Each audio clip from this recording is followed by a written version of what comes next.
नमस्कार मित्रांनो, 2026ची सुरुवात एका पवित्र ठिकाणी जाऊन करायची ठरवली आणि ते ठिकाण म्हणजे गुजरात येथील गिरनार. आणि हो, माझ्यासोबत असणार होते माझे भाऊ. मग काय, सकाळीच बुलेट काढली आणि थेट भावाच्या घरी पोहोचलो. आमचा प्रवास सुखकर व्हावा अशी दत्तगुरूंना प्रार्थना करून आम्ही गुजरातकडे रवाना झालो.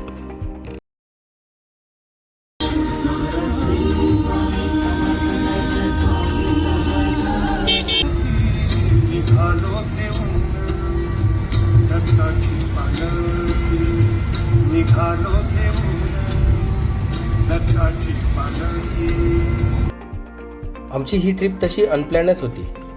त्यामुळे पहिल्या दिवशीच्या प्रवासाचं टार्गेट असं काही नव्हतं. तरी 850 किलोमीटरचा प्रवास करून ॲटलिस्ट राजकोट गाठायचं असं ठरवलं.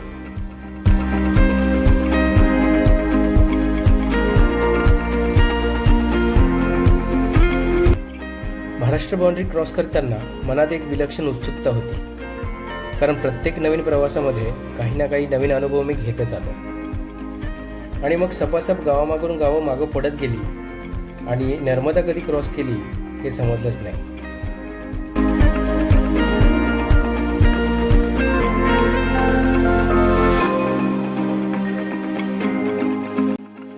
रात्री भाईने 7-8 वाजता जेवायला गाडी थांबवली.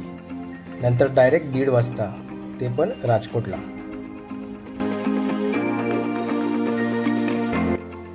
पुन्हा दुसऱ्या दिवशी उत्साहामध्ये राजकोटचं ट्रॅफिक मागे टाकून गिरनारकडे निघालो.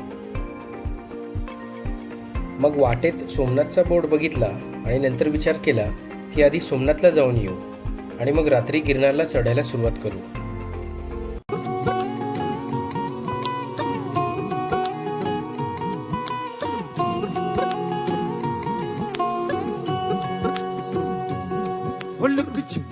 जाओ जी मन दीद करावो जी, अरे क्यों तरसावे हो मन सकल दिखावो जी, थारी शरारत सब जानू मैं तो धरी, हर सले उन्हें बंगा जी मैं कह लगे. प्राचीन काळापासून सोमनाथ हे केवळ श्रद्धेचं केंद्र नसून मध्य पूर्व देशांशी व्यापार करणारं महत्त्वाचं बंदर आहे. त्यामुळे वेरावलपासून आपल्याला खूप साऱ्या बोटी आणि शिप्स कंपन्या पाहायला मिळतात.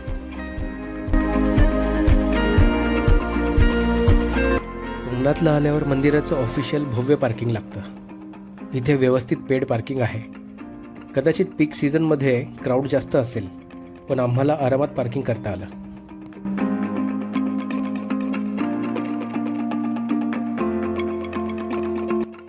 पार्किंगपासून 5 मिनिटे चालत गेल्यावर आपण मंदिराच्या एंट्रन्सवर पोहोचतो. मंदिरामध्ये इलेक्ट्रॉनिक्स वस्तू अलाउड नसल्यामुळे आम्हाला मोबाईल आणि कॅमेरा बाहेरच लॉकरमध्ये ठेवावं लागलं.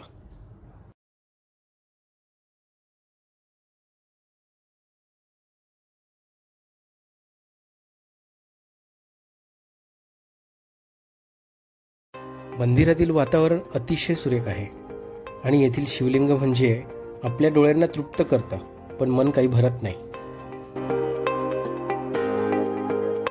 सोमनाथजवळ अजूनही बऱ्याच गोष्टी बघायच्या राहून गेल्या, पण आम्हाला भालका तीर्थ बघून परत गिरनारकडे प्रस्थान करायचं होतं. त्यामुळे जवळच समुद्रामध्ये शिवलिंग बघून आम्ही 2 मिनिटावर असलेल्या भालका तीर्थ येथे आलो.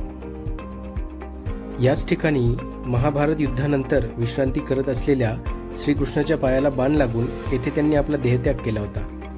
त्यानंतर त्यांचे पार्थिव जवळच असलेल्या त्रिवेणी संगमाजवळ देहोत्सर्ग या ठिकाणी आणण्यात आले होते, जिथे श्रीकृष्णांनी आपली लीला पूर्ण केली आणि आद्य ज्योतिर्लिंग अनेक संकट येऊन देखील एवढेच पवित्रतेने उभे आहे. त्या भूमीचा निरोप घेताना निश्चितच तृप्त झाल्याचा अनुभव येतो. गिरनारला पोचता पोचता आम्हाला संध्याकाळ झाली होती. ठरवल्याप्रमाणे रात्री 11:30ला शिखर चढायला सुरुवात करायची होती आणि गिरनारची प्रत्येक पायरी आपली परीक्षा घेते हे असं ऐकलं होतं आणि तेच आता आम्हाला अनुभवायचं होतं.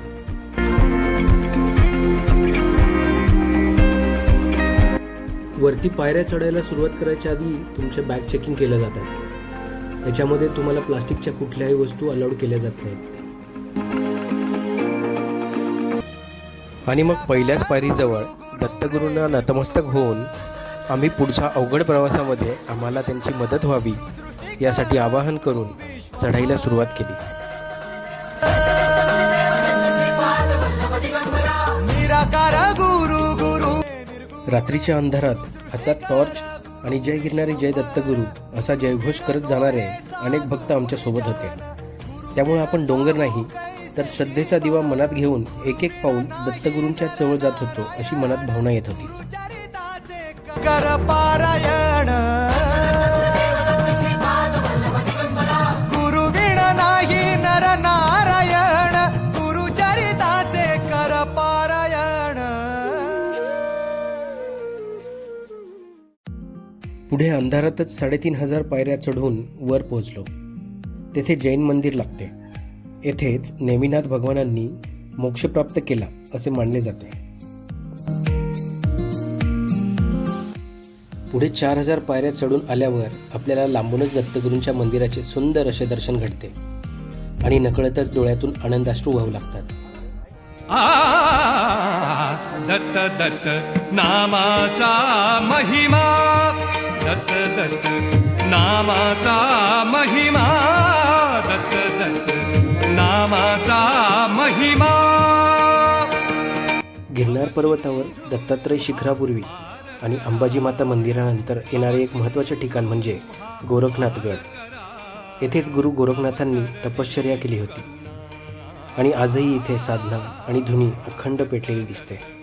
नामाचा महिमा, दत्त दत्त नामाचा महिमा. गोरखनाथ गडावरून दत्तात्रय शिखर बघताना भक्त लोक हरवून जातात. आपल्याला साक्षात दत्तगुरू समोर बसले असल्याचा अनुभव येतो आणि आपली नजर आणि पावलं मंत्रमुग्ध होऊन एकाच जागी स्थिरावून जातात. कृष्णामाई वाहे झुळ झुळ कृष्णा. पुन्हा गोरखनाथ गडावरून दत्तात्रय शिखराकडे जाण्यासाठी आपल्याला अंतिम परीक्षा द्यावी लागते आणि ते म्हणजे पुन्हा सुमारे 1,000 पायऱ्या खाली उतरून पुन्हा 1,500 पायऱ्या वर चढून दत्तात्रय शिखरापर्यंत पोहोचावं लागतं आणि प्रचंड कडाक्याच्या थंडीत आणि सुसाट्याच्या वाऱ्यामध्ये आरतीपर्यंत तग धरत पायऱ्यांवर बसावं लागतं.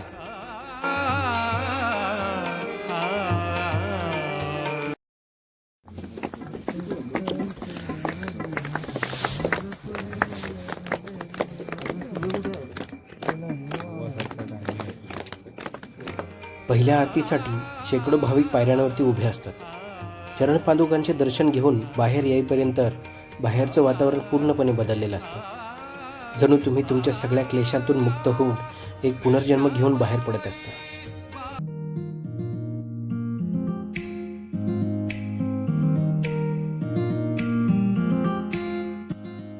पायऱ्या उतरताना पाय थकले होते पण मन मात्र खूप हलकं वाटत होतं. प्रत्येक पायरीसोबत मनात एक विचार येत होता, इथं येण्याचं भाग्य लाभलं हे खरंच खूप मोठी गोष्ट आहे.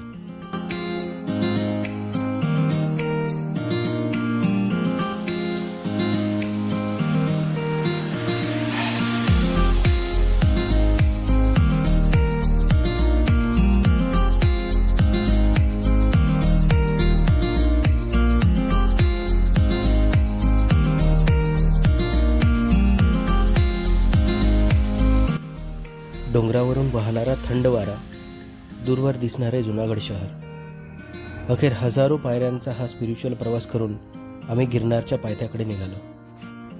राहून राहून सारखे शब्द मनात येत होते. हा अनुभव आयुष्यभर लक्षात राहील.